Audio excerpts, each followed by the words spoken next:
Republicans claim they support veterans, but remember when they were trying to pass the PACT Act, which provides health benefits to veterans that have been exposed to burn pits, and Jon Stewart had to go down there and rip them a new one? Ain't this a America's heroes who fought in our wars, outside sweating their off, battling all kinds of ailments, while these sit in the air conditioning, walled off from any of it. Senate's where accountability goes to die. These people don't care. They're never losing their jobs. They're never losing their health care. Pat Toomey didn't lose his job. He's walking away. God knows what kind of pot of gold he's stepping into. Boy, they haven't met a war they won't sign up for, and they haven't met a veteran they won't screw over. What the are we? Yeah, he was upset because Republicans were holding up that act. They were even gloating in it, like when Ted Cruz fist bumped that other guy on the floor because he was voting no. Thank God for Jon Stewart for pushing them far enough that they felt ashamed and they finally passed that act. But they still don't respect veterans, like when they leaked the records of this veteran. I think what this shows, too, is that my opponent and the Trump administration will stop at nothing. They will completely weaponize the federal government to achieve what they want. We've seen it with Comey and what's going on there. And now we're seeing it here, releasing all of my records to try to have my opponent, who this is the third time he's run for this office, he's desperate and will stop at nothing, which is really chilling. But at the same time, I'm here today because I think this is so important that I stand up, because this could happen to any veteran. And I'm able to fight this because I'm a sitting member of Congress. But imagine the veteran who writes an op-ed that someone in the Trump administration or if, you know, in Jack Ciattarelli's orbit, imagine an average veteran writes an op-ed. What's going to happen to that person now as we see the federal government weaponized against veterans like this? That was Representative Mickey Sherrill, who's running for governor in New Jersey on the Democratic side, and the Trump administration released illegally her records to her Republican opponent so that that opponent could use it against her. Even though she's a veteran, they released all of her military records, which is illegal. And then here is a veteran talking directly to his National Guard members. My name is Captain Dylan Blaha, and this message is for National Guard members throughout the United States. I've served in the Illinois Army National Guard for over 12 years, including a deployment to Afghanistan and a 3-year tour in Germany. What's going on right now is not normal. This isn't about crime. This is a power grab. Every military member, enlisted or officer, is legally required to disobey an unlawful order. An unlawful order is a directive that violates the Constitution, a federal law, an international law, or otherwise directs the service member to commit a crime. The Nuremberg trials established the global legal principle that just following orders is not a valid defense for war crimes. Military obedience does not require blind loyalty. The Military Whistleblower Protection Act protects service members who report legal violations or abuse of authority. If you're activated in the coming days, weeks, or months, I ask that you remember your oath to the Constitution and to the American people. Thank you. There you have it. He summed it up perfectly. Just saying I was following orders is not enough to make it legal. If it's something illegal, the Nuremberg trial showed that you can be held accountable. And so here we are now, where Republicans say that they respect veterans, they want to help veterans, and any chance they get, they undercut veterans. They're sending the National Guard into these cities to fight their own people for what? Like in crime? They're not trained to fight crime. As a matter of fact, in Washington, D.C., the National Guard ended up having to just clean the city. They weren't there to arrest anybody. And Donald Trump has now weaponized the military, and it shows that there's no respect for the military. Once again, every time Republicans have had a chance, they've either voted against benefits for veterans, they want to cut Medicaid, they want to cut other benefits that these people have.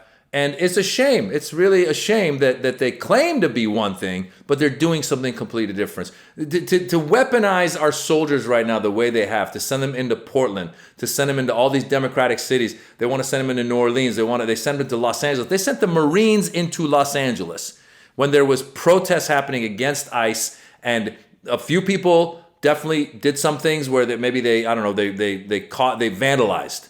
But you didn't need the National Guard. The mayor didn't want the National Guard. The governor, usually the governor or the mayor, somebody in the city will call in and say, can you send the National Guard? But we did not need them there. We don't need them in D.C. We don't need them in, I think they're threatening Memphis. They've gone into Portland.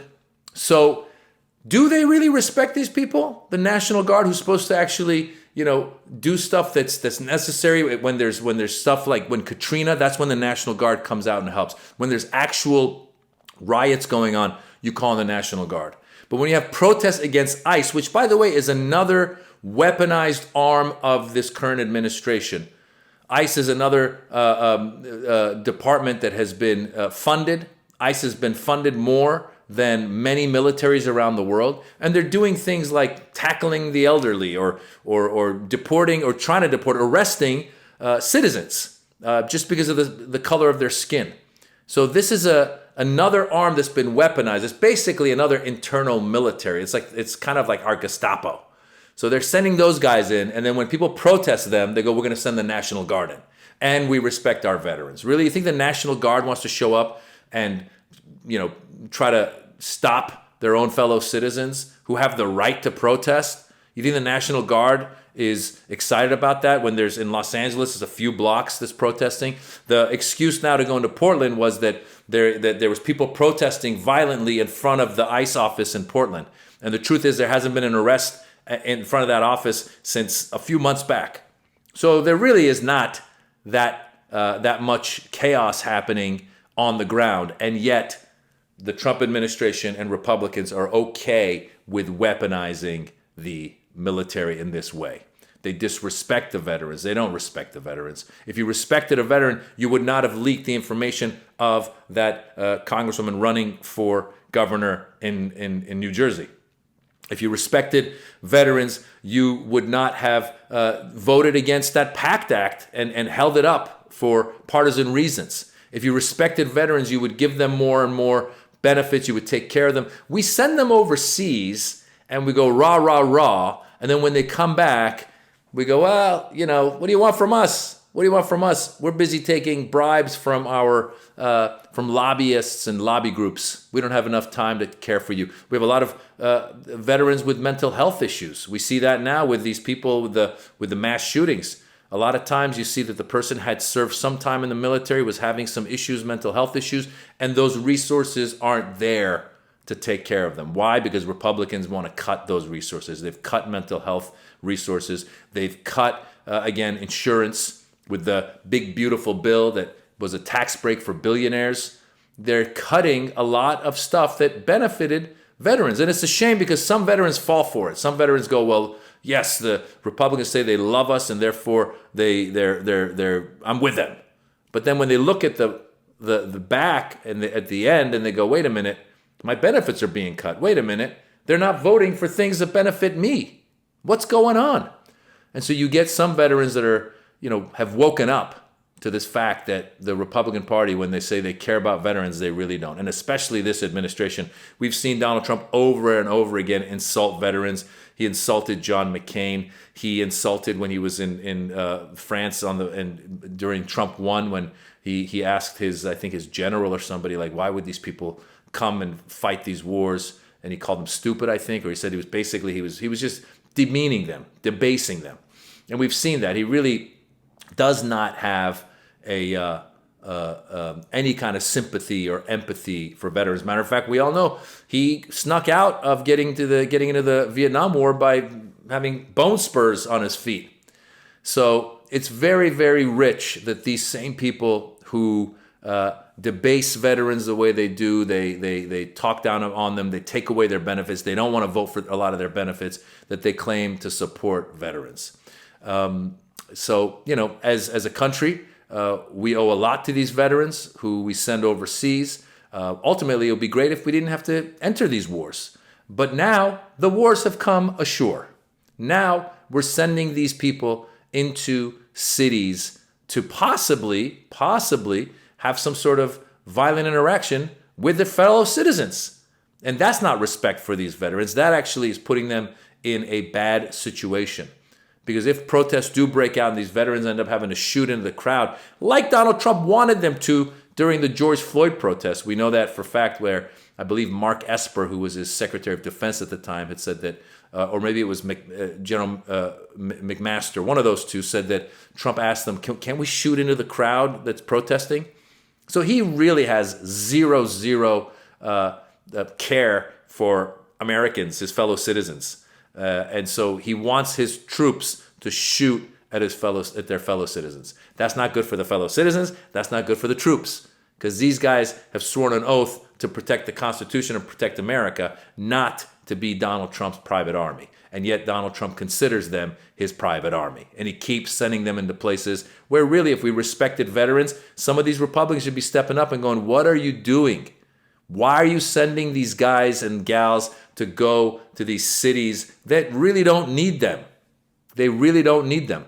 You know, the mayor of Portland made a great point. He said, instead of spending the money that you're spending to get these troops to come to Portland, what if you spent that money to send teachers and insurance benefits and drug care facilities and all that stuff? What if you sent those to us with the money that you're spending on troops coming? What if you sent those to us and allowed us to improve our community from the bottom up?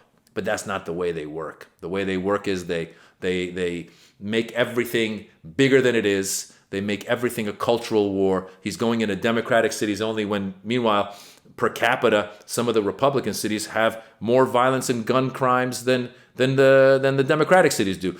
Crime is down in places like Washington, D.C. Crime is down in these major cities. And yet, he has convinced people that we should send in the national troops and the reserves.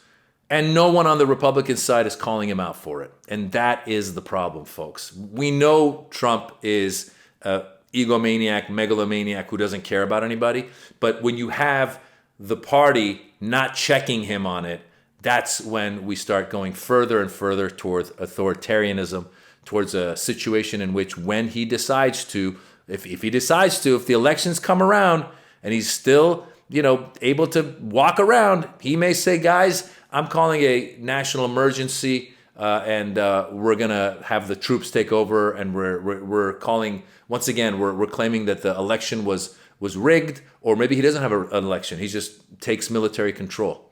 It's very possible.